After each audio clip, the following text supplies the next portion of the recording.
I like small towns. Like I grew up in a semi-small town.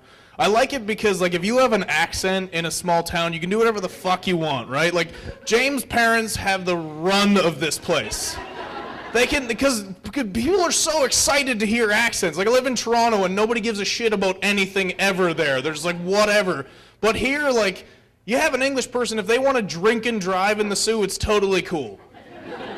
Like just James's dad just like swerving up and down Bay Street.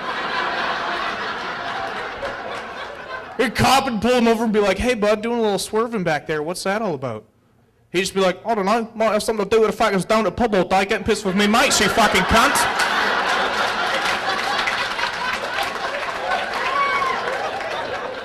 Cops in the Soo won't even care. They'll just be like, "Mr. Kersley, that is super. The way you do that with your voice is outstanding. You have a good day there." See, I just admire people who handle pressure situations really well. Like, I always shit the bed under pressure. I had this guy try and sell me crack on the street in Toronto, but he had a wicked sales pitch, so I kind of wanted it. He just walked by me, he's like, "Yo, man, you want some weed, crack?" He just slid crack in at the end. And I was like, well, fuck, actually, I kind of do.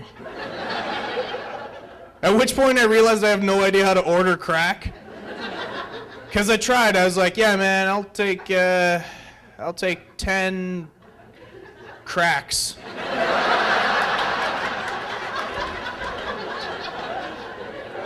That's not the way to get crack in Toronto. That's how you get the shit kicked out of you for looking like an undercover cop. I wear contact lenses. Round of applause if you guys wear them too. Anybody? Yeah. Couple people. My thing is, it bothers me because every now and then I wear my glasses because you have to. And every time I do, like just like clockwork, somebody will come up to me and be like, "You wear glasses?" And I'm like, "No, I just woke up today," and I was like, "Man, I need more face ornaments." Yes, I wear glasses. And the next thing is, anybody with glasses knows this, people want to try on your glasses. "Can I try those on?" "Oh my God, you're blind." Thanks, I don't have a constant reminder of that every day when I wake up and can't see the alarm clock 4 feet from my fucking face.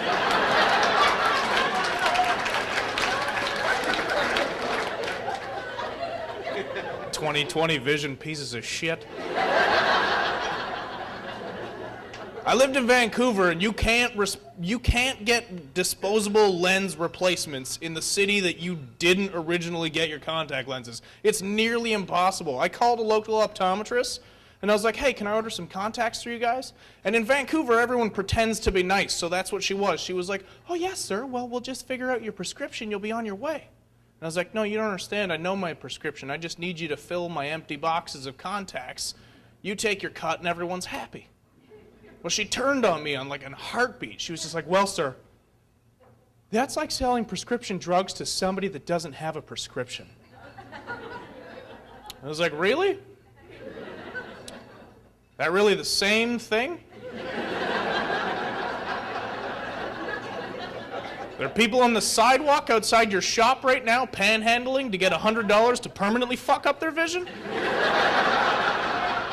Are there people all across the world overdosing on corrective lenses? No, so just order me some fucking contact lenses! Not the way to get contact lenses in Vancouver. It's actually what started the riots a couple weeks ago.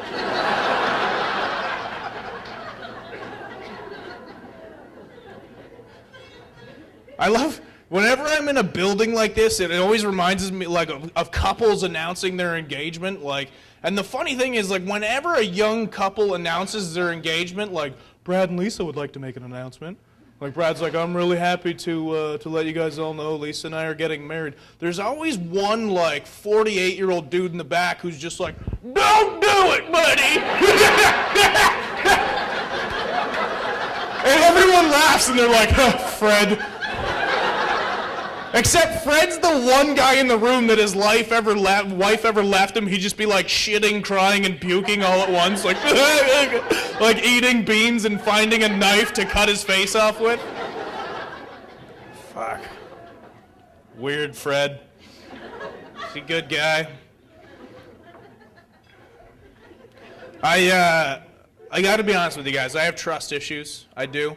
Anybody else there have trust issues? Don't. Yeah, a couple of people. Good, that's good. You're all human, that's fine.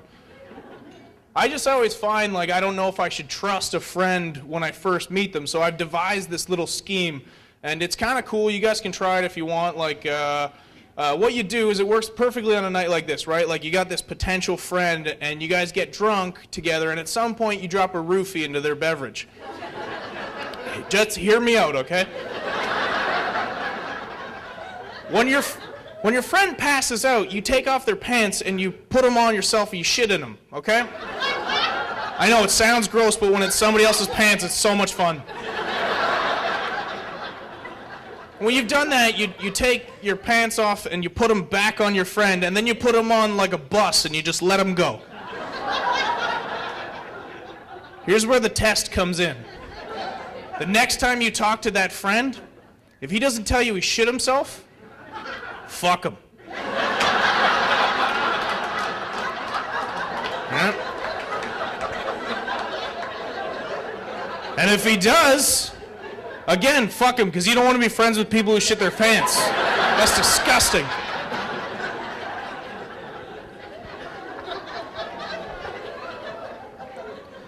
It's got to be weird living so close to the border, because border cops are dicks, am I right? Am I right? I'm sorry. Yeah, thank you. I'm sorry if there's one here, but fuck ya.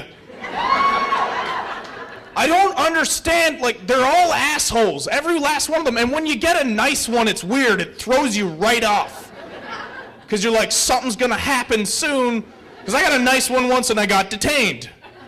He detained me because I borrowed a friend's car, and he couldn't understand that.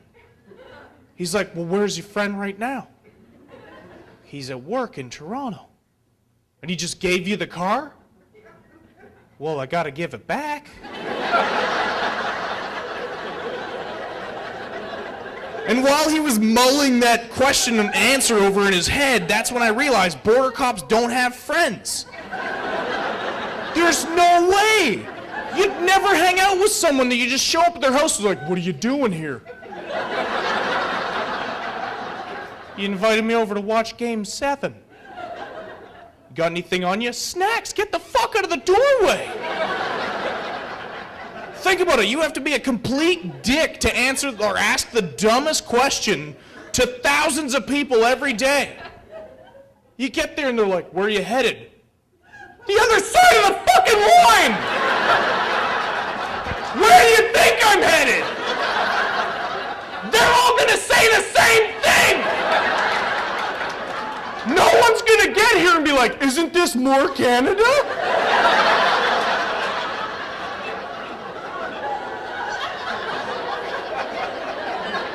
And the guilt they lay on you is insane. They're like, you got anything in the trunk? Well, 30 seconds ago I'd have said nothing, but now there's a good chance it's full of dead kids stuffed with guns and heroin. I'm going back to Canada, fuck you. You can't do that either. You can't quit on the border. You can't just be like, where are you headed? Home, I can't deal with this today. They'll chase you down the highway. That happened to me too.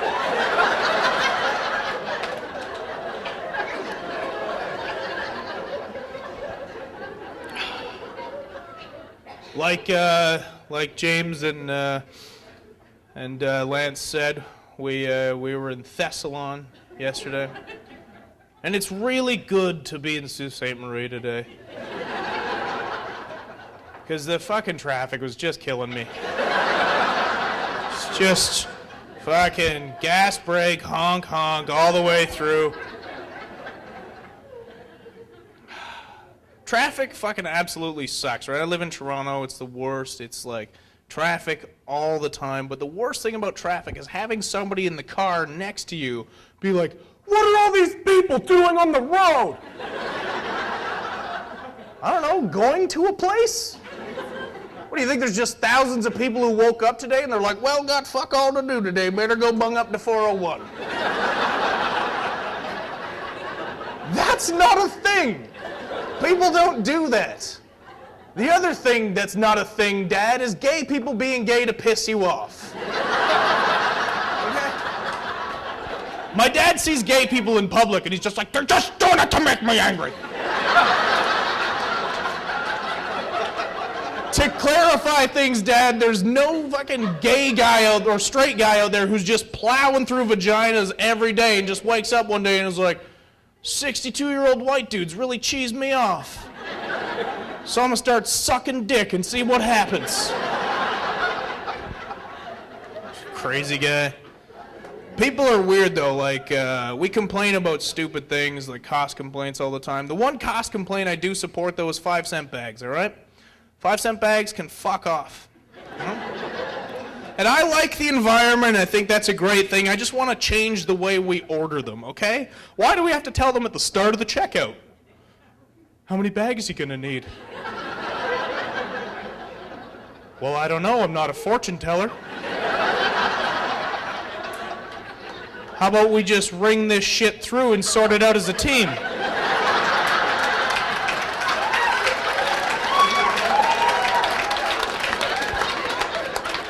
I always panic. I'm always like 37. I'll take 37 bags. I don't want to be that guy who's one bag short at the end. It's like, can you toss me a freebie? Because I think I'm going nuts, right? Like, I'll just be talking to like a nice, normal, sweet, innocent person like yourself, and then out of nowhere, I'll just have a thought, punch her in the face, right? And it goes away, right? Like, it's just punch her in the face, and it's gone. And I feel good when it leaves, because I'm like, that was a bad thing to think. But I'm worried about the day that the thought doesn't leave. Like the day that I'm just walking by an elementary schoolyard and my brain's just like, you can kick the shit out of every one of these kids. And there's nothing that's just like, don't do it. It's just my full brain being like, dude, it's gonna be hilarious. I just start mowing through the little bastards. To deal with that. I gotta be honest, women, you do some crazy shit sometimes. Let me ask you guys think it's gross if a guy goes to the bathroom and doesn't wash his hands, right? Right, fair enough, right? You know we don't piss on our hands? We're not like in the bathroom deflecting the pee into the urinal. Doesn't matter where I shoot. But we've handled our genitals. We should wash our hands, right, ladies? Right. Now why do you put your mouth on it? Yeah, it's gross if I touch it with my hands, but you'll chug it down all willy-nilly.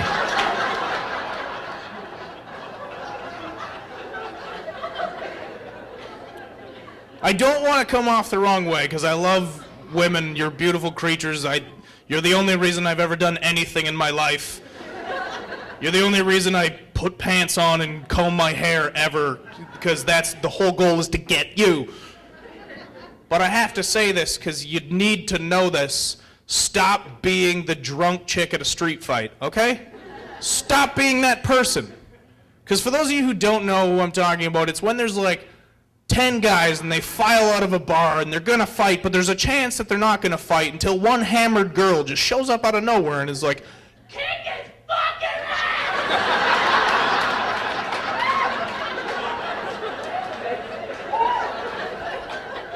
And all the guys are like, don't do that. I'm the one who gets punched in the face. I was trying to tell this huge dude not to knock me out one night.